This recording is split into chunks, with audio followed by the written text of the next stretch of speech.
Aku ditinggal suami dengan alasan dinas 2 minggu, bersamaan dengan babysitter yang pamit pulang. Belakangan ku tahu, mereka justru menikah diam-diam dan pergi berbulan madu ke Bali. Selamat datang di Santi Story. Channel ini menyajikan cerita yang penuh makna, haruh, dan pelajaran hidup.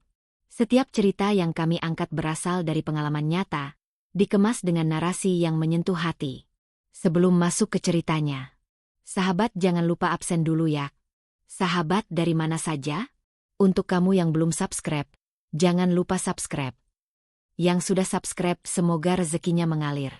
Yuk kita dengar ceritanya. Rumah mungil itu selalu terasa hangat setiap sore. Aroma masakan sederhana bercampur wangi sabun bayi dari kamar kecil di ujung lorong. Aku sering berpikir, hidupku sudah cukup sempurna. Ada suami yang bekerja keras untuk keluarga, anak-anak yang sehat, dan seorang baby sister yang kuanggap seperti adik sendiri, yang selalu membantuku menjaga rumah ketika aku terlalu lelah. Namanya Rina. Usianya lebih muda dariku, wajahnya polos, sikapnya luwes, dan tutur katanya selalu membuatku merasa nyaman.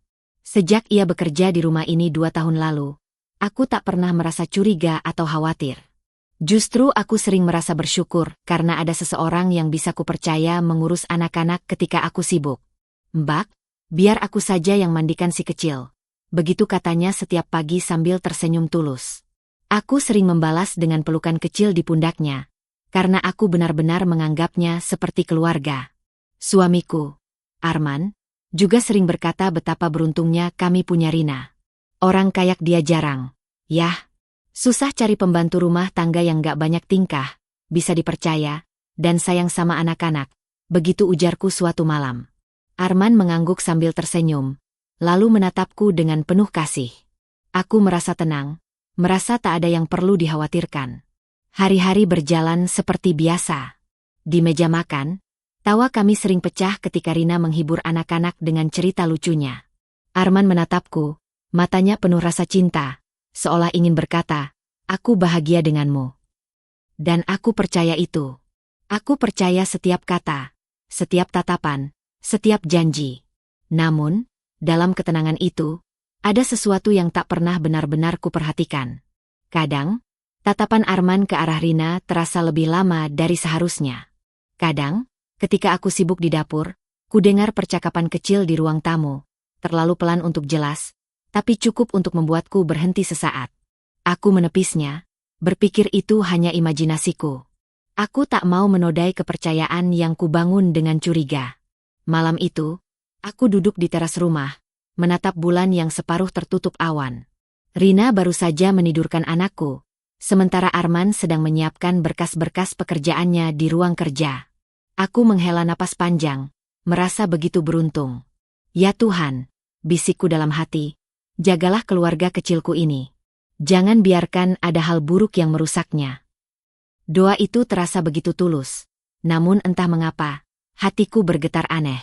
Ada rasa tak nyaman yang samar, tapi aku memilih menutup mata. Aku menolak memikirkan kemungkinan buruk.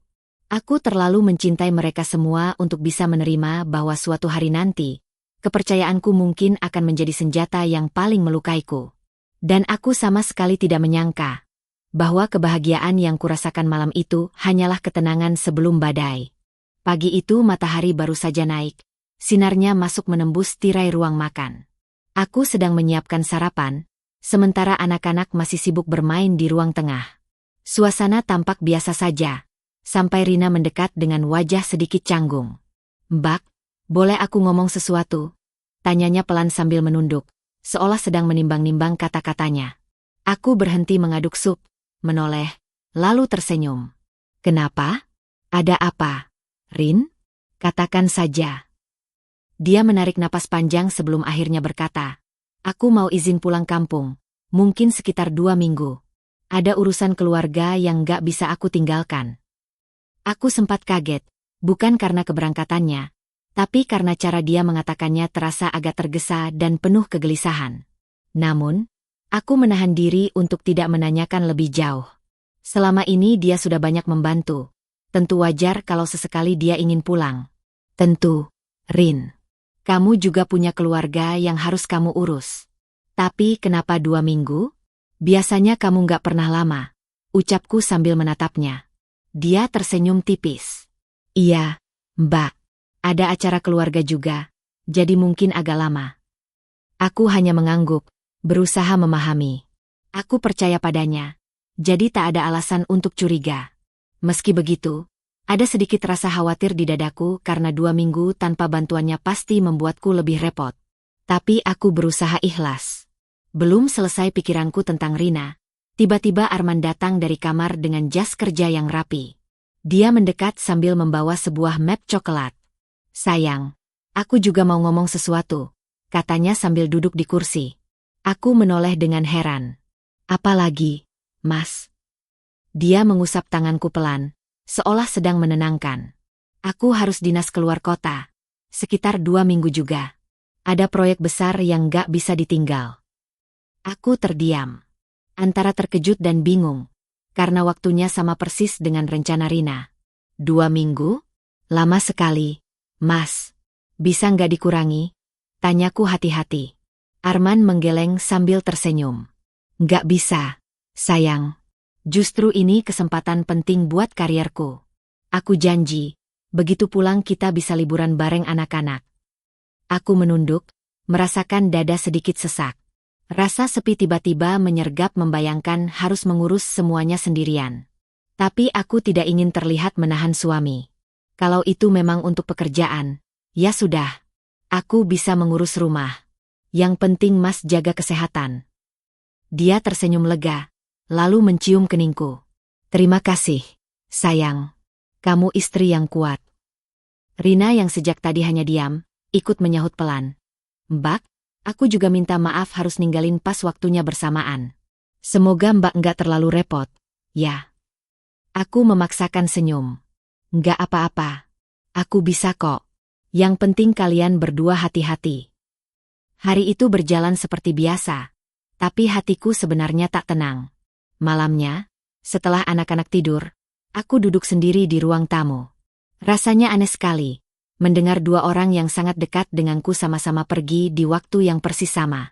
Aku mencoba menepis pikiran buruk, menganggap semua itu kebetulan belaka. Aku percaya pada suamiku. Aku juga percaya pada Rina. Mereka bagian dari hidupku. Tidak mungkin ada hal yang patut dicurigai, pikirku waktu itu. Namun, tanpa kusadari, hari itu adalah awal dari goresan luka yang perlahan mulai digoreskan di hatiku. Aku hanya belum tahu bahwa semua izin yang terdengar sederhana itu sebenarnya menyimpan rahasia yang kelak menghancurkan segalanya. Hari-hari setelah keberangkatan mereka terasa begitu sepi.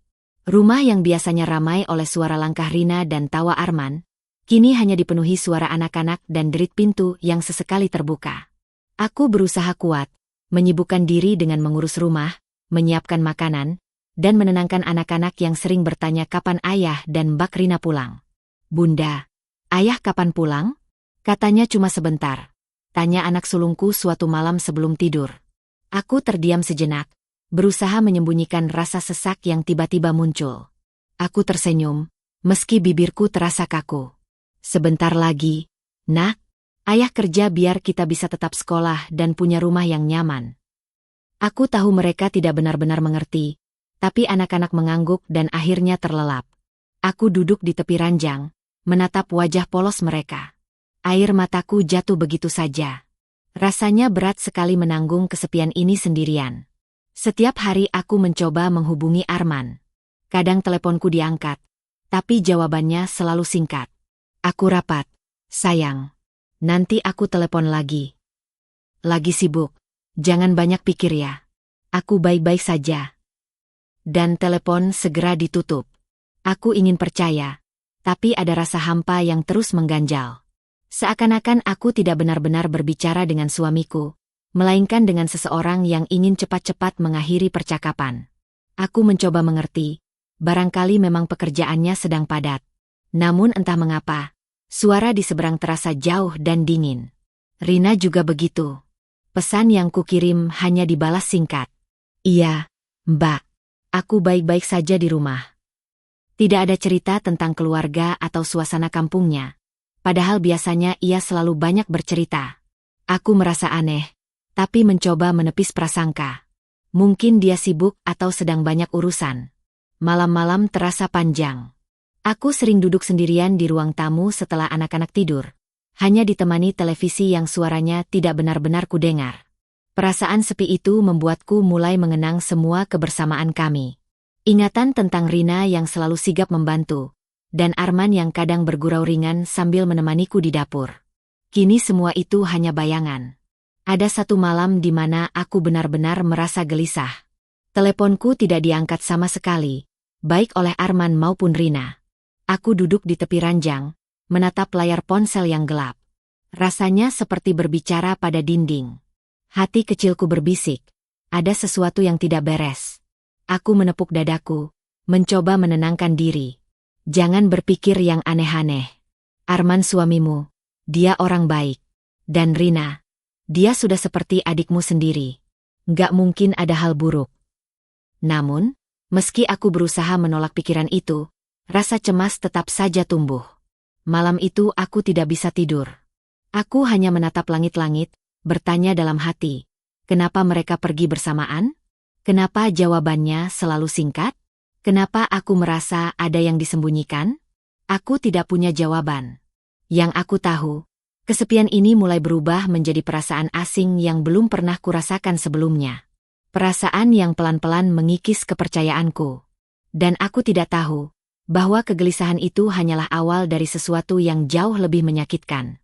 Suatu pagi aku sedang membereskan kamar kerja Arman. Biasanya aku jarang menyentuh berkas-berkasnya karena dia selalu rapi dengan urusan kantor. Tapi kali ini aku menemukan jas kerja yang belum sempat dicuci, tergeletak di kursi. Aku mengangkatnya, merapikan lipatan, lalu berniat membawanya ke mesin cuci. Saat merogoh saku dalam untuk memastikan tidak ada barang tertinggal, jemariku menyentuh kertas tebal. Aku menariknya keluar, sebuah tiket pesawat dengan logo maskapai terpampang jelas. Tiket itu bukan menuju kota tempat Arman bilang dia dinas, melainkan ke Bali. Tanganku bergetar. Aku membaca ulang, takut salah. Nama penumpangnya jelas, Arman Prasetyo. Tanggal keberangkatan sama persis dengan hari ia bilang berangkat dinas. Aku terduduk di tepi ranjang, napasku tersengal. Kenapa Bali? Bukankah dia bilang ada proyek besar di Surabaya? Apa mungkin perusahaannya mengirim ke Bali juga? Tapi kalau iya, kenapa tidak jujur? Aku mencoba menenangkan diri. Mungkin ada pekerjaan tambahan, mungkin dia lupa bilang, mungkin memang ada sesuatu yang harus dirahasiakan. Pikirku sambil berusaha menutupi perasaan resah yang kian menyesakan. Namun, entah kenapa, bayangan wajah Rina muncul di benakku. Aku teringat saat ia pamit, suaranya terdengar tergesa. Dan betapa kebetulannya waktu mereka sama-sama pergi selama 2 minggu. Pikiranku berputar tak karuan. Tidak, ini cuma kebetulan. Mas Arman nggak mungkin bohong. Dan Rina, dia kan seperti adikku sendiri, bisikku lirih. Tapi semakin aku menolak, semakin rasa curiga itu tumbuh. Malamnya, aku memberanikan diri menelpon Arman lagi. Mas, gimana pekerjaan di Surabaya? Lancar? Tanyaku, mencoba terdengar biasa. Suara di seberang agak tergesa. Iya, lancar. Aku lagi sibuk banget, sayang. Nanti aku kabari lagi ya. Telepon segera ditutup tanpa sempat kubalas. Aku menatap layar ponsel yang gelap, lalu menutup wajahku dengan kedua tangan. Surabaya, katanya. Padahal tiket di tanganku jelas menunjukkan Bali. Sejak saat itu, kecurigaan yang tadinya samar kini tumbuh menjadi luka kecil yang menusuk hati. Aku tidak bisa tidur malam itu. Setiap kali memejamkan mata, bayangan Arman dan Rina berkelebat, entah mengapa selalu bersamaan. Aku benci dengan pikiranku sendiri. Aku benci karena mulai meragukan orang-orang yang paling kupercaya. Tapi lebih dari itu, aku takut. Takut kalau semua yang kupikirkan benar. Dan rasa takut itu, diam-diam mulai menggerogoti ketegaranku. Hari itu aku sedang duduk di ruang tamu, berusaha menenangkan hati dengan membaca majalah lama. Pikiranku masih berkecamuk tentang tiket pesawat yang kutemukan. Aku mencoba menepis, mencoba percaya, tetapi rasa curiga itu seperti bayangan yang selalu mengikutiku. Ponselku bergetar. Sebuah pesan masuk dari sahabat lamaku, Sinta. Kamu lagi di rumah? Aku baru balik dari bandara tadi. Rasanya aku lihat seseorang yang mirip Mas Arman sama Rina. Aku tercekat. Tanganku gemetar saat membaca kalimat itu. Aku menatap layar ponsel lama sekali, berharap mataku salah membaca. Dengan cepat aku menelpon Sinta. Sin, maksud kamu apa? Kamu yakin? Tanyaku dengan suara bergetar. Sinta terdengar ragu. Suaranya pelan seperti takut membuatku sakit hati.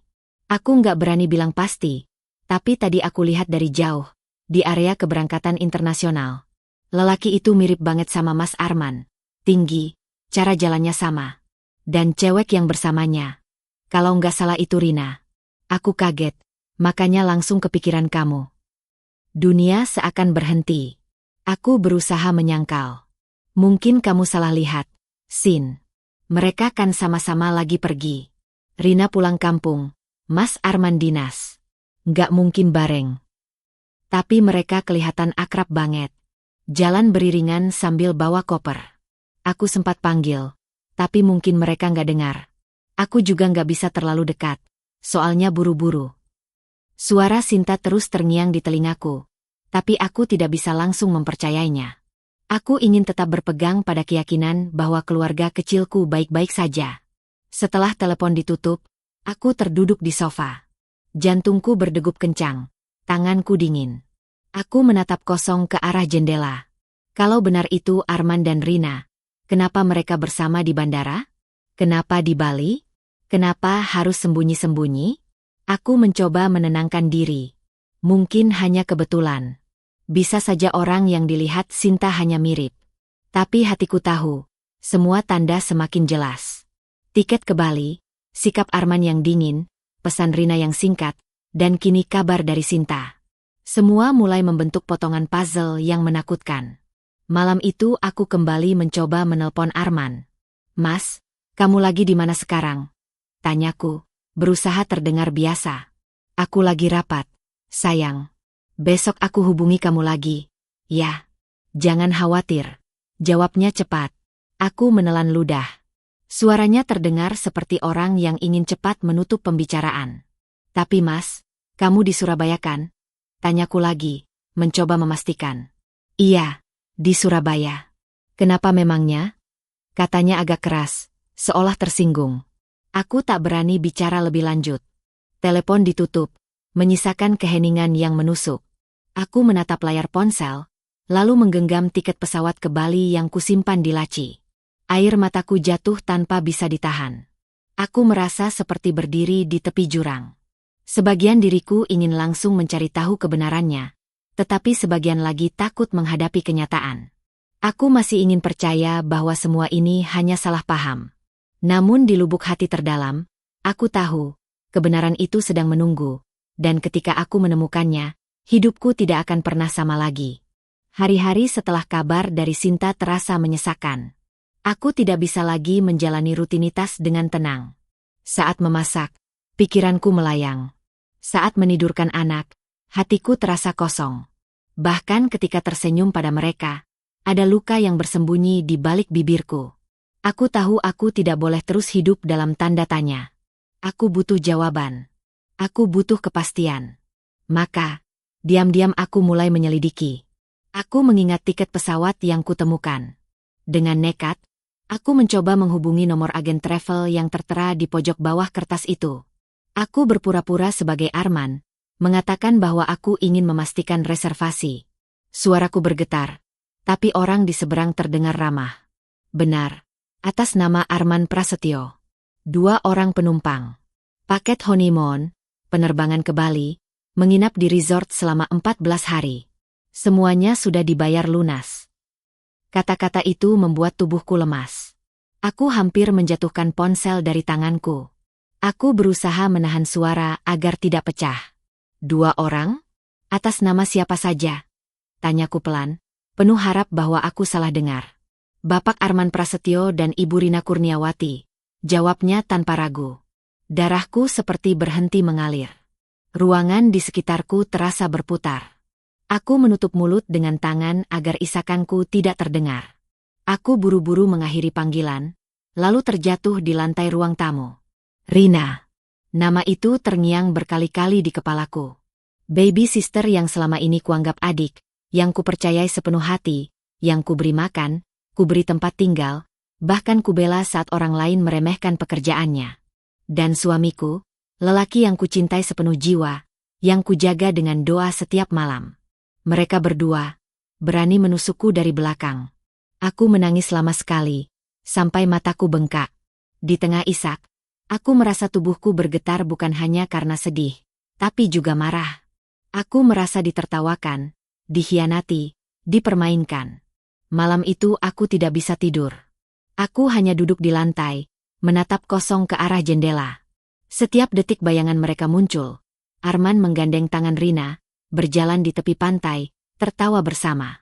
Mereka berdua menikmati kebahagiaan, sementara aku di sini tenggelam dalam kepedihan.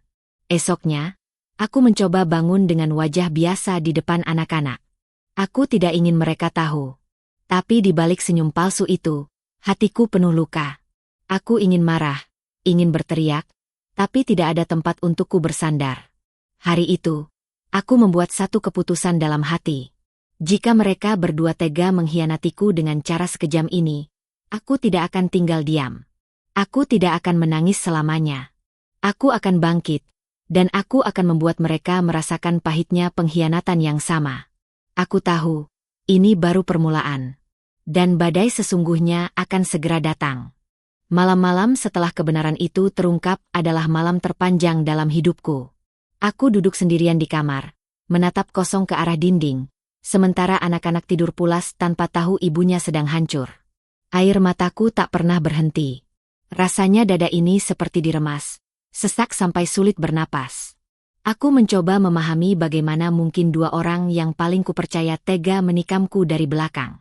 Arman, suamiku, lelaki yang selalu kusebut imamku dalam doa. Dan Rina, gadis yang kuanggap adik, bahkan sering kubela jika orang lain meremehkannya hanya karena pekerjaannya. Aku teringat satu-satu momen yang kini berubah menjadi luka. Tatapan mata Arman pada Rina yang pernah kulihat sepintas. Senyum samar yang waktu itu kuanggap hanya basa-basi. Suara tawa mereka di ruang tamu ketika aku sedang di dapur. Semua potongan itu kini bersatu, membentuk jawaban yang lebih menyakitkan dari sekadar kecurigaan. Tubuhku lelah karena tangis, tapi otakku terus berputar.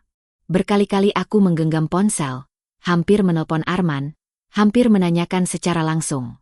Namun setiap kali, tanganku terhenti. Ada suara dalam hati yang berkata, "Jangan, kalau kau bertanya, mereka akan berbohong. Mereka akan memutarbalikkan cerita, membuatmu terlihat bodoh." Aku mencoba menulis di buku catatanku, sekadar melampiaskan rasa sakit. Tapi kalimat yang keluar hanya penuh tanya. Kenapa aku? Kurang apa aku sebagai istri? Apa salahku sampai kau tega mengkhianati? Malam itu aku menangis sampai tertidur. Dan ketika terbangun menjelang subuh, mataku bengkak, wajahku pucat. Aku menatap cermin, hampir tidak mengenali diriku sendiri. "Kamu harus kuat," bisikku lirih pada bayangan di kaca. "Kalau kamu hancur, siapa yang jaga anak-anakmu?" Hari-hari berikutnya kulalui dengan rasa yang bercampur aduk.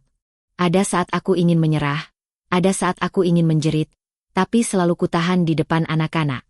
Mereka tidak salah, mereka tidak boleh merasakan dampak dari kebodohan ayahnya. Namun semakin hari, tangis itu perlahan berubah menjadi kemarahan. Ada api yang tumbuh di dadaku. Aku tidak ingin lagi hanya jadi korban. Aku tidak ingin hanya duduk diam menunggu mereka pulang dengan wajah penuh kebohongan. Aku mulai memikirkan cara. Aku punya kendali atas satu hal yang mereka tidak sadari. Semua akses keuangan keluarga ada di tanganku. Semua kartu, semua rekening, semua yang selama ini kubangun bersama Arman, kuserahkan pada diriku sendiri untuk kuatur. Arman mungkin bisa mengkhianati cintaku, tapi tidak bisa mengkhianati sistem yang selama ini kupegang. Di balik luka yang dalam, aku mulai merajut satu tekad. Jika mereka benar-benar sedang berbulan madu di Bali, mereka akan tahu rasanya berbulan madu tanpa uang. Mereka akan tahu rasanya jatuh dari atas ke bawah. Aku akan biarkan mereka merasakan penderitaan yang perlahan menggerogoti, sama seperti penderitaan yang kini kurasakan. Dan malam itu, sambil menatap langit gelap dari balik jendela kamar, Aku bersumpah pada diriku sendiri. Aku tidak akan lagi hanya jadi istri yang menangis. Aku akan jadi istri yang berdiri tegak dan membuat pengkhianatan mereka berbalik menjadi hukuman. Pagi itu aku bangun dengan wajah sembab, tapi ada keteguhan baru di dalam diriku. Malam-malam penuh tangisan membuatku lelah, dan dari kelelahan itu tumbuh sebuah tekad. Aku tidak akan membiarkan Arman dan Rina tertawa bahagia di atas penderitaanku. Jika mereka memilih jalan untuk berkhianat, biarlah mereka juga mencicipi getirnya akibat dari perbuatan itu. Aku duduk di meja makan dengan laptop terbuka. Tanganku sempat bergetar, tapi aku paksa untuk tetap stabil. Semua akses rekening, kartu ATM, hingga limit kartu kredit selama ini ada padaku. Aku yang mengatur keuangan rumah tangga. Aku yang tahu semua sandi dan celahnya. Satu persatu kututup akses itu. Rekening utama kubekukan. Kartu ATM kuhubungi pihak bank untuk diblokir sementara. Bahkan fasilitas kartu kredit yang biasa dipakai Arman untuk hotel dan perjalanan, langsung kututup. Hatiku berdetak kencang, seperti sedang melakukan sesuatu yang terlarang. Tapi di balik rasa takut, ada kepuasan kecil yang sulit kujelaskan. Kalau kalian benar ke Bali untuk bersenang-senang, nikmatilah bulan madu kalian dengan perut lapar, bisikku lirih. Setelah semua selesai, aku bersandar di kursi. Untuk pertama kalinya dalam beberapa hari, aku bisa menarik napas sedikit lega. Bukan karena lukaku sembuh, tapi karena aku merasa memiliki kendali atas sesuatu. Hari itu aku menjalani rutinitas seperti biasa di rumah. Mengantar anak sekolah, memasak, membereskan rumah. Tapi pikiranku terus membayangkan wajah Arman dan Rina ketika menyadari semua fasilitas keuangan mereka tidak bisa digunakan. Aku membayangkan mereka berdiri di depan resepsionis hotel. Panik karena kartu ditolak. Membayangkan Rina yang terbiasa hidup nyaman kini harus berhadapan dengan kenyataan pahit. Namun, di sela kepuasan itu, ada juga rasa getir. Aku masih belum bisa menerima kenyataan bahwa suamiku, lelaki yang kucintai, tega melakukan ini. Rina yang kuanggap adik, tega menusukku di belakang. Rasanya seperti aku sedang memandang dua sisi hatiku sendiri. Satu sisi yang masih berharap semua ini hanya mimpi, dan sisi lain yang ingin mereka hancur sehancur-hancurnya. Malamnya, aku menatap anak-anak yang tertidur pulas. Mereka tidak tahu apa-apa, tidak tahu bahwa ayah mereka sedang bersama orang lain. Aku membelai rambut mereka sambil menahan air mata. Maafkan Bunda, nak. Bunda harus kuat, meski di hati ini sudah remuk. Semua ini Bunda lakukan agar kalian tidak tumbuh dengan ayah yang tidak tahu arti setia. Dan saat menutup lampu kamar, aku berjanji pada diriku sendiri, aku akan bertahan. Aku akan menunggu kabar mereka kembali, bukan dengan kepanikan, tapi dengan keyakinan bahwa langkah kecilku ini akan membuka mata mereka. Aku tahu, sebentar lagi penderitaan yang mereka tanam sendiri akan mulai berbunga. Pagi itu, telepon genggamku terus bergetar. Nomor yang muncul berkali-kali bukan nomor asing, melainkan milik Arman. Aku menatap layar lama sekali, tapi tidak kuangkat. Ada dorongan kecil di dalam diriku untuk mendengar suaranya, untuk memastikan ia benar-benar panik. Namun aku menahan diri. Biarlah ia merasakan bagaimana rasanya ditinggalkan tanpa jawaban, seperti yang ia lakukan padaku. Tak lama kemudian, pesan-pesan masuk berderet. Sayang, kartu kita diblokir. Aku nggak bisa bayar hotel. Tolong, jelaskan ada apa ini. Aku sama Rina. Tolong jangan bikin malu. Banyak orang lihat. Aku membaca setiap kalimatnya dengan jantung berdegup kencang. Ada kepuasan yang samar, tapi juga ada luka yang kembali terbuka.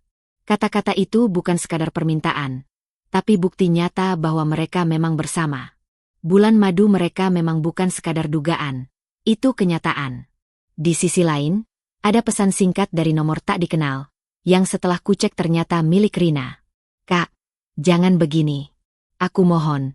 Aku sama Mas Arman gak bisa apa-apa di sini. Aku malu, Kak. Aku terdiam lama. Ternyata ia masih punya keberanian menyebutku, Kak, setelah menusukku sedalam ini.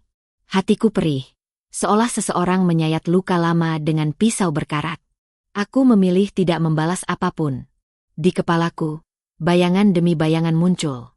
Aku bisa membayangkan Arman dan Rina berdiri di lobi hotel mewah Bali. Wajah mereka pucat saat kartu ditolak. Aku bisa membayangkan tamu-tamu lain yang menoleh, resepsionis yang berulang kali meminta metode pembayaran lain. Lalu akhirnya, mereka harus menyerah dengan rasa malu dan keluar dari sana. Bayangan itu memberiku kepuasan aneh, tapi bersamaan dengan itu, hatiku kembali digelayuti perasaan bersalah. Aku bukan orang kejam. Aku tidak pernah ingin orang menderita. Tapi bagaimana bisa aku iba pada dua orang yang telah mengkhianatiku dengan begitu hina? Siang harinya, aku duduk di teras sambil menatap hujan deras yang mengguyur halaman. Di dalam hening itu, aku merenung. Apakah aku terlalu kejam? Atau inikah satu-satunya cara untuk membuat mereka sadar? Aku ingin sekali berlari ke cermin, menatap diriku sendiri, lalu bertanya, apakah aku masih istri yang sabar, atau sudah berubah menjadi sosok lain karena luka? Tak lama, telepon kembali berdering. Kali ini dari nomor Rina. Aku menolak. Lalu ia mencoba lagi, berkali-kali, sampai akhirnya aku mematikan ponsel. Aku tidak sanggup mendengar suaranya. Malam harinya, ketika anak-anak sudah tertidur, aku kembali menyalakan ponsel. Ada puluhan pesan tak terbaca. Sebagian dari Arman, sebagian dari Rina. Ada juga pesan suara. Aku nekat memutar salah satunya, dan di balik suaranya yang terbata-bata, Arman terdengar benar-benar panik. Sayang, maafkan aku. Tolong, jangan begini. Aku nggak punya uang tunai. Semua diblokir. Aku nggak tahu harus gimana. Kita nggak bisa bayar hotel, makan pun susah. Aku janji akan jelasin semuanya. Asal kamu bantu dulu. Tolong, aku mohon. Air mataku menetes tanpa bisa ditahan. Di satu sisi, aku bahagia karena akhirnya dia merasakan bagaimana rasanya tak berdaya. Di sisi lain, hatiku tetap pedih mendengar suara orang yang pernah kucintai begitu dalam itu kini merintih meminta tolong. Aku menutup telepon dengan tangan gemetar. Malam itu aku hampir tidak tidur. Ada pergulatan hebat di dalam batinku. Antara membiarkan mereka terus merasakan penderitaan, atau mengulurkan sedikit tali agar mereka tidak jatuh terlalu dalam. Namun, setiap kali aku mengingat malam-malam penuh pengkhianatan yang mereka rancang di belakangku, aku kembali menguatkan hati. Tidak, biarlah mereka belajar arti penderitaan dari perbuatan mereka sendiri. Aku hanya bisa berdoa dalam hati, ya Tuhan, beri aku kekuatan. Jika mereka memang pantas menerima ini, biarlah semua terjadi sesuai kehendak MU. Jangan biarkan aku goyah. Dan di dalam keheningan itu, aku tahu badai yang lebih besar sedang menunggu. Di Bali, kabar yang kutunggu-tunggu akhirnya datang lewat pesan suara singkat dari Rina. Suaranya terdengar serak, panik, bercampur dengan tangis. Kak, aku mohon, tolong jangan diam saja. Aku dan Mas Arman udah kehabisan uang. Kita bahkan nggak bisa makan dengan layak. Hotel menolak kami. Kartu semuanya nggak bisa dipakai. Aku malu banget. Kak, kami terpaksa numpang di penginapan murah. Bahkan sempat tidur di kursi bandara karena nggak tahu harus kemana. Kak, aku mohon, kasihanilah kami. Pesan itu membuat dadaku bergemuruh. Bayangan mereka yang biasanya tampil mewah dan berpenampilan anggun, kini terpuruk di sudut-sudut Bali, begitu kontras. Aku menutup mata, mencoba menahan air mata yang entah mengalir karena iba atau karena luka yang kembali terkuak. Aku tidak membalas. Tanganku gemetar, tapi hatiku mengeras. Hari demi hari berlalu, pesan-pesan mereka semakin panjang, semakin nekat. Arman bahkan menelpon berkali-kali. Sayang, tolonglah. Aku nggak bisa lagi lihat Rina sakit. Dia demam karena kepanasan dan kelaparan. Aku nggak bisa bawa dia ke rumah sakit. Semua aksesku tertutup. Tolong, aku tahu aku salah, tapi jangan hukum Rina. Salah ini tanggunganku. Mendengar suara itu, hatiku bagai disayat. Arman, lelaki yang dulu begitu tegas, percaya diri, selalu menjadi sandaranku, kini merendah, hampir menangis. Tapi bukankah itu yang seharusnya ia rasakan? Bukankah pengkhianatan memang pantas dibalas dengan penyesalan yang dalam? Di rumah, aku berusaha menjalani hari seperti biasa. Mengurus anak-anak, menyiapkan sarapan, membantu mereka belajar. Namun di sela semua aktivitas itu, pikiranku selalu melayang pada keadaan mereka di Bali.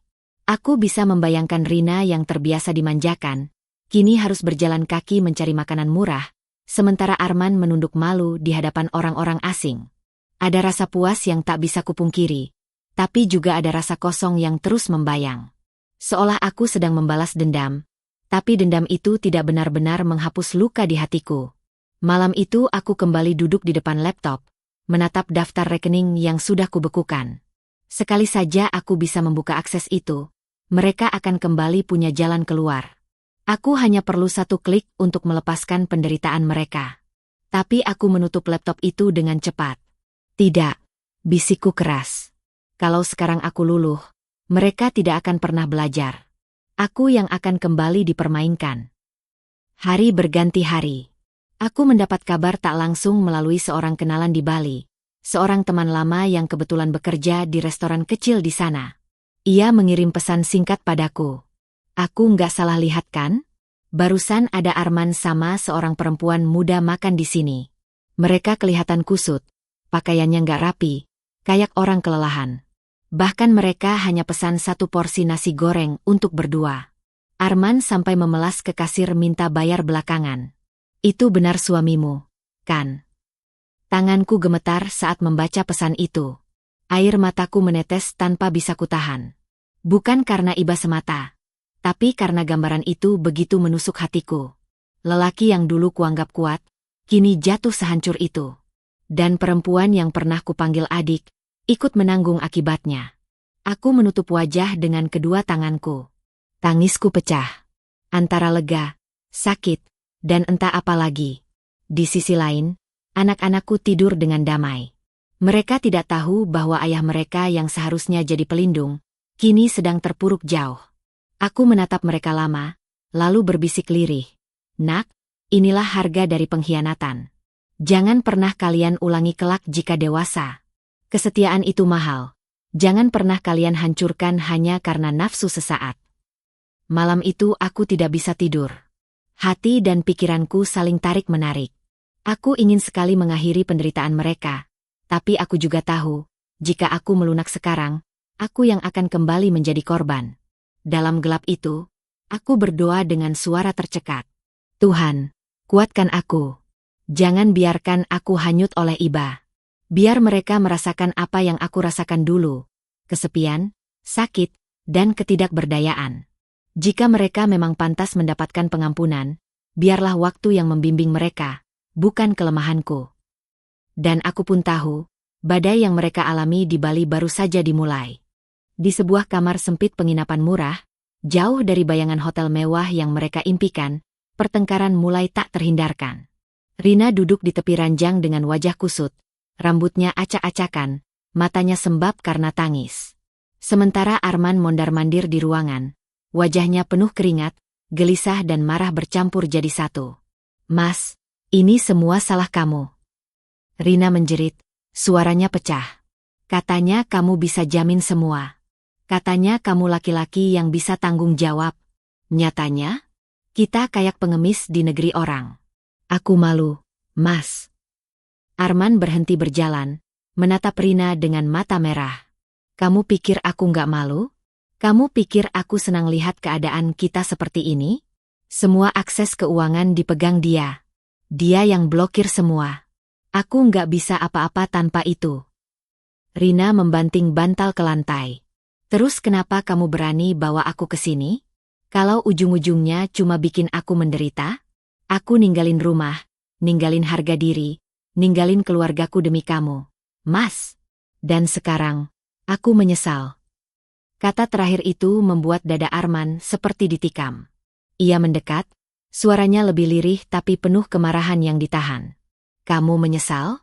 Kamu pikir aku nggak menyesal? Aku hancurkan rumah tanggaku. Aku hianati anak istriku. Demi kamu. Dan sekarang kamu bilang menyesal. Suasana kamar mendadak senyap. Hanya suara napas mereka yang tersengal terdengar. Rina menggigit bibir. Air matanya jatuh semakin deras. Aku nggak sanggup hidup kayak gini, Mas. Aku terbiasa nyaman, terbiasa dihargai. Bukan kayak orang buangan yang nggak punya apa-apa. Arman menunduk, kedua tangannya menutupi wajahnya. Untuk pertama kalinya, ia merasakan beratnya kehilangan segalanya. Ia mengingat istrinya, yang dulu dengan sabar mengatur semua kebutuhan, menjaga anak-anak, bahkan mengelola keuangan tanpa pernah mengeluh. Dan kini, tanpa semua itu, ia merasa lumpuh. Malam itu, mereka tidur dengan punggung saling membelakangi. Suasana dingin, bukan hanya karena udara Bali yang lembab, tapi karena hati mereka sudah penuh retakan. Sementara itu, di rumah, aku duduk di kursi ruang tamu, menatap layar ponsel yang kembali penuh pesan. Kali ini, bukan hanya permintaan tolong. Ada juga luapan emosi. Dari Arman. Kamu puas? Ya. Lihat kami menderita?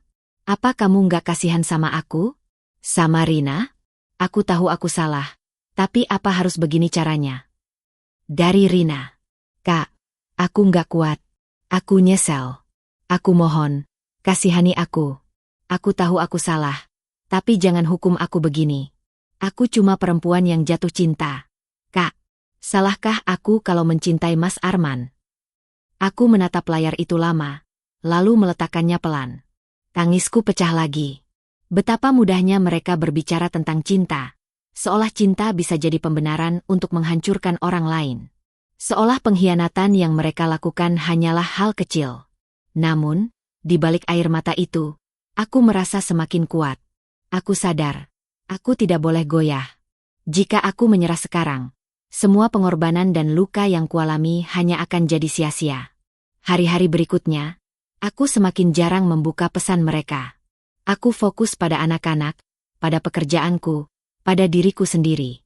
Anehnya, setiap kali aku mendengar mereka semakin terpuruk dari kabar samar-samar yang kudapat, hatiku bukan hanya dipenuhi dendam, tapi juga rasa lega. Karena untuk pertama kalinya, aku benar-benar melihat kebenaran. Hubungan yang dibangun dari pengkhianatan tidak akan pernah membawa kebahagiaan. Sementara di Bali, Arman dan Rina makin sering berselisih. Rina mulai membenci kenyataan hidup yang serba kekurangan. Dan Arman makin tersiksa oleh rasa bersalah sekaligus amarah pada diriku yang membatasi hidupnya. Kisah cinta terlarang yang mereka anggap indah, kini berubah jadi jerat yang menyesakan. Dan aku, jauh di sini, hanya bisa menatap langit malam, berbisik dalam hati. Biarlah kalian belajar lewat jalan ini. Semoga penderitaan kalian jadi saksi, bahwa cinta sejati tidak pernah lahir dari pengkhianatan. Hari itu hujan deras mengguyur Bali. Rina duduk termenung di kursi plastik penginapan murah, tubuhnya dibalut selimut tipis yang sudah berbau apek. Wajahnya pucat, bibirnya kering, matanya sembab akibat tangis yang tak berhenti sejak semalam. Arman berdiri di dekat jendela, menatap keluar dengan pandangan kosong. Aku nggak tahan lagi, Mas. Suara Rina akhirnya pecah. Ini bukan yang aku bayangkan. Aku pikir kita bakal bahagia, kita bakal hidup bebas, saling mencintai. Tapi lihat kita sekarang. Miskin, lapar, nggak punya harga diri. Aku menyesal ikut kamu. Arman menoleh cepat. Wajahnya memerah. Kamu pikir aku nggak menyesal? Kamu pikir aku bahagia? Aku sudah hancurkan hidupku sendiri buat kamu. Rina, istriku benci aku. Anak-anakku kehilangan aku. Semua gara-gara aku milih kamu. Dan sekarang kamu bilang menyesal. Rina berdiri. Suaranya bergetar, tangannya gemetar menunjuk Arman. Iya, aku menyesal. Kamu pikir gampang ninggalin rumahku, ninggalin semua kenyamanan? Aku kehilangan segalanya, Mas. Dan sekarang aku cuma punya penderitaan ini. Arman meraih rambutnya, frustasi. Ia berteriak tanpa suara, lalu menendang kursi hingga terjungkal. Kalau gitu kenapa kamu ikut aku dari awal? Rina menangis histeris. Karena aku bodoh. Karena aku percaya kata-kata manis kamu. Kamu janji akan bahagiakan aku. Janji akan jaga aku. Nyatanya, kamu nggak bisa kasih apa-apa kecuali derita. Suasana kamar penginapan itu semakin mencekam. Dua orang yang dulunya rela melawan dunia demi cinta, mereka, kini saling melukai dengan kata-kata yang tajam. Arman terdiam lama, lalu duduk di ranjang dengan wajah tertunduk. Dalam hatinya, bayangan istrinya, diriku, muncul jelas. Bagaimana aku selalu mendampinginya, mengatur segalanya, menjaga rumah dan anak-anak. Bagaimana aku tak pernah menuntut mewah, tapi selalu berusaha membuat rumah tangga berjalan baik. Dan kini, ia menyadari, semua itu hilang. Sementara Rina, dalam tangisnya, mulai menyadari sesuatu. Ia tidak hanya kehilangan kenyamanan, tapi juga kehilangan harga diri. Betapa sakitnya disalahkan oleh lelaki yang dulu ia kira akan jadi pelindungnya. Lelaki yang tega meninggalkan istri dan anak demi dirinya, kini tak bisa memberi kepastian apapun. Malam itu mereka tidak saling bicara lagi. Hanya suara hujan dan detak jantung mereka yang terdengar di ruangan kecil itu. Di sisi lain, aku duduk di ruang keluarga rumahku, menatap foto keluarga yang masih terpajang di dinding. Foto lama, saat kami masih tersenyum bersama. Aku membelai bingkai itu dengan jari gemetar, lalu berbisik lirih, "Kalian memilih jalan kalian sendiri. Dan sekarang kalian menanggung akibatnya." Ponselku bergetar. Sebuah pesan baru masuk. Dari Rina. "Kak, aku nggak kuat. Aku mohon, maafkan aku. Aku rela pulang. Aku rela minta maaf. Asal kakak tolong kami. Aku lapar. Kak, aku sakit. Aku cuma ingin bisa tidur tanpa rasa takut besok mau makan apa. Tolong, Kak." Aku membaca pesan itu berkali-kali. Hati ini kembali diguncang. Bagian diriku ingin membalas, ingin menolong. Tapi bagian lain menahan, mengingatkan betapa dalamnya luka yang mereka torehkan. Aku menutup mata, air mata jatuh di pipi. Malam itu aku berdoa, bukan untuk mereka, tapi untuk diriku sendiri. Ya Tuhan, jangan biarkan hatiku menjadi batu, tapi juga jangan biarkan aku kembali jadi korban. Tunjukkan jalan yang benar. Dan di malam penuh luka itu, aku tahu, perlahan hubungan mereka sedang runtuh dari dalam. Mereka mulai saling menyalahkan, saling membenci. Cinta, yang dulu mereka agungkan kini berubah jadi penjara yang menyiksa. Aku hanya perlu menunggu. Hari itu udara Bali begitu panas dan pengap. Di dalam kamar sempit penginapan murah, Arman dan Rina kembali bertengkar hebat. Uang tunai yang tersisa hanya cukup untuk membeli sepotong roti, dan itu pun sudah mereka bagi dua sejak kemarin. Perut lapar membuat emosi mudah meledak. "Aku nggak bisa terus begini, Mas." Rina berteriak, matanya sembab, rambutnya kusut tak terurus. "Aku sakit, aku lelah, aku lapar. Aku perempuan, Mas. Aku butuh dimanjakan, bukan diajak hidup kayak orang jalanan." Arman menatapnya dengan wajah letih. "Aku sudah bilang dari awal, semua akses keuangan ditutup sama dia. Aku nggak bisa apa-apa tanpa itu. Kamu pikir aku nggak menderita? Aku juga lapar, Rin." Rina menjerit, membanting tas kecilnya ke lantai. "Kamu laki-laki, Mas. Harusnya kamu bisa cari jalan. Bukan cuma nyalain istri kamu yang sah itu. Aku menyesal ninggalin rumah. Aku menyesal milih kamu." Kata-kata itu bagai petir yang menyambar telinga Arman. Lelaki yang dulu begitu percaya diri kini hanya mampu duduk di lantai, menunduk, wajahnya ditutupi kedua tangan. Ia merasa harga dirinya sebagai suami, sebagai lelaki, hancur lebur. Rina tak berhenti. Ia mendekat, menuding wajah Arman dengan jari gemetarnya. "Kalau aku tahu hidup kita bakal sehina ini, aku nggak akan pernah mau ikut kamu. Lebih baik aku tetap di rumah, tetap jadi babysitter, asal nggak harus terbuang kayak gini.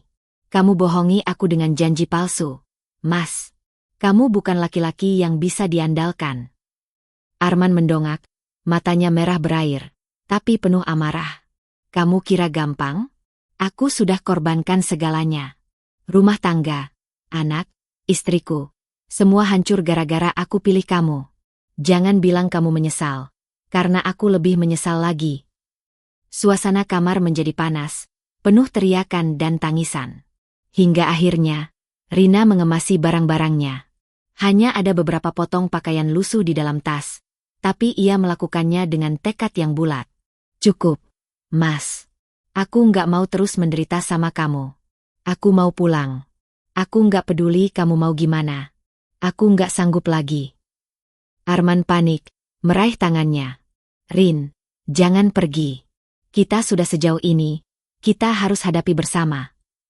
Rina menepis tangannya kasar. Bersama apa? Kita sudah kalah dari awal. Aku bodoh ikut kamu. Kamu nggak bisa apa-apa tanpa istrimu. Hidupmu itu bergantung sama dia, bukan sama aku. Kata-kata itu menusuk jantung Arman. Seolah seluruh keperkasaannya sebagai suami, sebagai pria, dilucuti begitu saja. Rina keluar dari kamar dengan wajah dingin, meninggalkan Arman yang terduduk lemas di lantai, menatap pintu yang tertutup keras. Air mata menetes, bercampur dengan rasa malu yang menyesakan.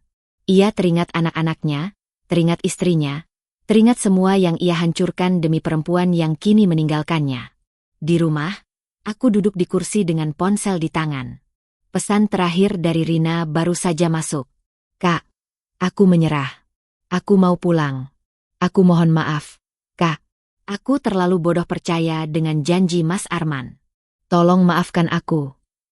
Aku membaca pesan itu berulang kali. Dadaku berdesir. Hatiku perih. Aku tahu, itu artinya hubungan mereka benar-benar sudah runtuh. Rina memilih menyerah, Arman ditinggalkan dalam keterpurukan. Aku menutup mata, air mata jatuh tanpa bisa ditahan. Bagian dalam diriku merasakan kepuasan, tapi di sisi lain, ada luka yang semakin terasa nyata. Beginilah akibatnya, siapa yang menabur pengkhianatan, akan menuai kehancuran. Aku mendongak menatap langit-langit rumahku. Dalam hati aku berbisik, ya Tuhan, terima kasih Kau tunjukkan kebenaran. Kau tunjukkan padaku bahwa keadilan itu nyata. Biarlah semua ini jadi pelajaran, bukan hanya untukku, tapi untuk mereka yang sudah menyakitiku. Dan malam itu, untuk pertama kalinya sejak badai pengkhianatan itu datang, aku bisa menarik napas sedikit lega. Karena aku tahu, mereka sudah mulai menerima balasan dari perbuatan mereka sendiri. Pagi itu, udara rumahku terasa berbeda. Ada ketenangan yang lama sekali tak aku rasakan. Namun, ketenangan itu bercampur dengan rasa penasaran yang tak bisa kuabaikan. Setelah kabar dari Rina malam itu, aku terus bertanya-tanya bagaimana keadaan Arman sekarang. Lelaki yang dulu begitu angkuh, yang tega meninggalkanku demi perempuan lain, kini kabarnya ditinggalkan dan hidup sengsara. Beberapa hari kemudian, seorang tetanggaku mengetuk pintu. Bu, tadi saya lihat Pak Arman pulang, katanya pelan, seolah ragu apakah harus mengatakannya padaku atau tidak. Jantungku berdegup kencang. Pulang? Tanyaku kaget. Tetanggaku mengangguk. Iya, Bu. Dia turun dari angkutan umum. Rambutnya berantakan, bajunya kusut, wajahnya. Astaga, Bu, saya sampai nggak tega lihatnya. Seperti orang yang sudah kehilangan segalanya. Aku terdiam. Sejenak, bayangan Arman yang dulu gagah dan percaya diri terlintas di kepalaku. Lelaki yang pernah aku cintai dengan sepenuh hati kini disebut pulang dengan wajah seperti pengemis. Ada rasa iba yang muncul, tapi aku buru-buru menepisnya. Luka yang ia tinggalkan masih terlalu dalam untuk bisa sembuh begitu saja. Sore itu, aku melihat sendiri dengan mataku. Arman duduk di teras rumah orang tuanya. Ia tampak kurus, janggut tipis memenuhi wajahnya, matanya sayu. Di tangannya hanya ada sebuah kantong plastik kecil berisi pakaian lusuh. Tak ada koper, tak ada tas ransel, tak ada kebanggaan. Semua hilang. Aku berdiri agak jauh, mengamati tanpa berani mendekat. Di sisi lain, mertuaku, ibunya Arman, duduk dengan wajah kesal. Aku mendengar samar percakapan mereka. Kamu pulang bawa apa, men? Harta habis, muka rusak, pekerjaan gak ada. Istri kamu hancurin. Anak-anak kamu tinggalkan. Sekarang kamu mau hidup ngandelin siapa? Suara ibunya tajam, penuh amarah. Arman hanya menunduk. Suaranya nyaris tak terdengar. Saya salah, Bu.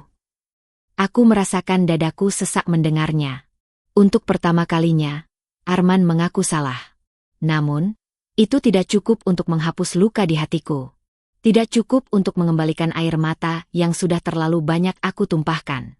Malamnya, aku menerima telepon dari nomor yang tak asing. Suara di seberang sana lirih, parau, penuh rasa malu. Aku minta maaf. Suara itu bergetar. Aku tahu, itu suara Arman. Tanganku yang memegang ponsel bergetar. Aku terdiam, mencoba menata emosi yang bercampur aduk. Maaf? Setelah semua yang kamu lakukan? Tanyaku pelan, tapi penuh penekanan. Ya, aku tahu aku salah besar. Aku bodoh. Aku tinggalkan kamu. Aku sakiti kamu. Aku hancurkan rumah tangga kita. Semua itu karena aku buta. Aku kira kebahagiaan ada di luar sana. Tapi ternyata aku salah. Rina ninggalin aku. Aku nggak punya apa-apa lagi. Aku nggak punya tempat pulang selain kamu. Suaranya pecah, seperti menahan tangis. Hatiku bergetar. Tapi aku mengingat semua penderitaan yang ia berikan. Kamu sadar sekarang? Setelah kamu permalukan di depan keluarga. Setelah kamu lebih pilih perempuan itu. Setelah aku sendirian berjuang untuk anak-anak. Kamu sadar setelah kamu jatuh. Setelah kamu ditinggal. Di seberang sana, Arman hanya terisak. Tak ada kata lain selain tangisan lirih yang membuat suasana semakin pilu. Aku menutup mata. Air mataku ikut mengalir. Bagaimanapun, ia pernah menjadi suamiku. Ayah dari anak-anakku. Tapi luka itu nyata. Dan aku tahu, kembali padanya bukan pilihan yang benar. Aku sudah belajar, men. Hidup tanpa kamu ternyata lebih damai daripada hidup bersamamu. Aku nggak bisa lagi jalani semuanya seperti dulu. Aku nggak bisa lagi percaya sama kamu. Suaraku tegas meski air mata masih jatuh di pipiku. Hening. Hanya terdengar isakan tertahan dari seberang. Lalu perlahan, ia berkata lirih, kalau itu keputusanmu, aku terima. Aku memang pantas kehilangan segalanya. Aku hanya ingin kamu tahu, aku benar-benar menyesal. Telepon pun terputus. Aku duduk lama dalam keheningan. Ada kelegaan, tapi juga ada rasa perih yang menusuk. Aku tahu, hidupku tak akan pernah sama lagi. Namun di balik semua luka itu, aku merasa lebih kuat. Aku tahu aku bisa berdiri sendiri. Aku tak lagi butuh Arman untuk melengkapi hidupku. Dan malam itu, aku berjanji pada diriku sendiri.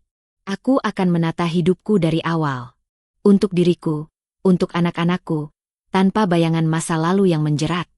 Hari itu, aku duduk di ruang tamu rumah sederhana yang sudah penuh dengan jejak perjalanan baru kami.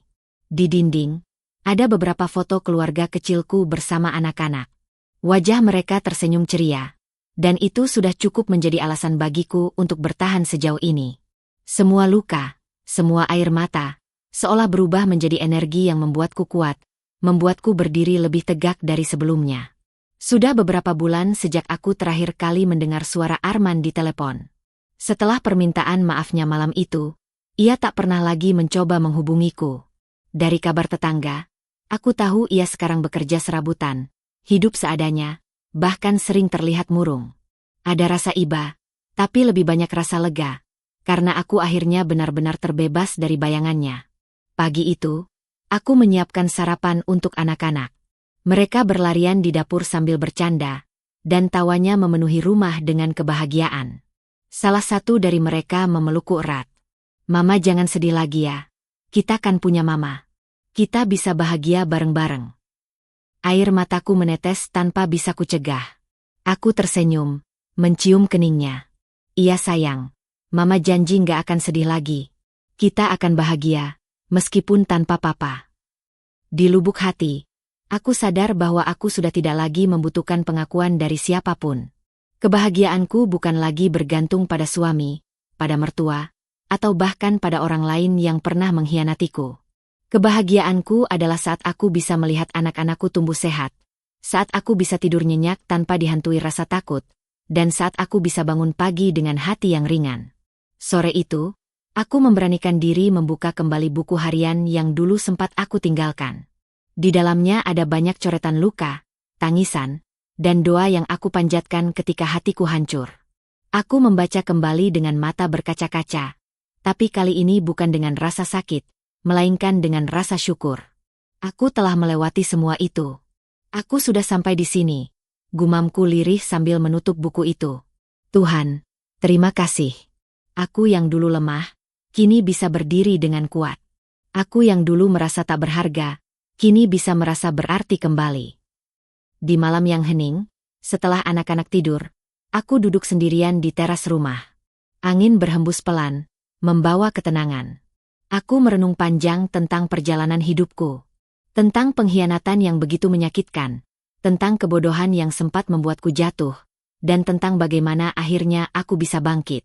Aku tersenyum kecil, menatap bintang di langit. Biarlah mereka, Arman dan Rina, merasakan akibat dari perbuatan mereka sendiri. Aku tidak perlu membalas dendam lebih jauh, karena kehidupan sudah cukup adil. Aku hanya perlu melanjutkan hidupku dengan damai, dengan cinta yang aku berikan untuk anak-anakku. Malam itu aku benar-benar merasa bebas. Bebas dari luka, bebas dari masa lalu, bebas dari bayangan Arman. Yang tersisa hanya tekad kuat untuk membesarkan anak-anak dengan penuh kasih sayang, dan memastikan mereka tidak merasakan pahitnya pengkhianatan yang pernah aku alami. Dan dari semua perjalanan panjang ini, aku belajar satu hal berharga. Cinta sejati bukanlah tentang siapa yang pertama datang, atau siapa yang paling manis berkata. Cinta sejati adalah tentang siapa yang mampu bertahan, menghargai, dan setia dalam suka maupun duka. Aku sudah selesai dengan kisah lama. Kini, aku menatap masa depan dengan senyuman baru. Luka itu mungkin tak akan pernah hilang sepenuhnya, tapi aku berhasil mengubahnya menjadi kekuatan. Aku adalah bukti bahwa seorang perempuan bisa bangkit dari keterpurukan, berdiri sendiri, dan tetap bisa bahagia tanpa harus bergantung pada lelaki yang pernah mengkhianatinya. Itulah akhir dari perjalananku. Bukan akhir dari segalanya, tapi awal dari kehidupan baru yang lebih indah.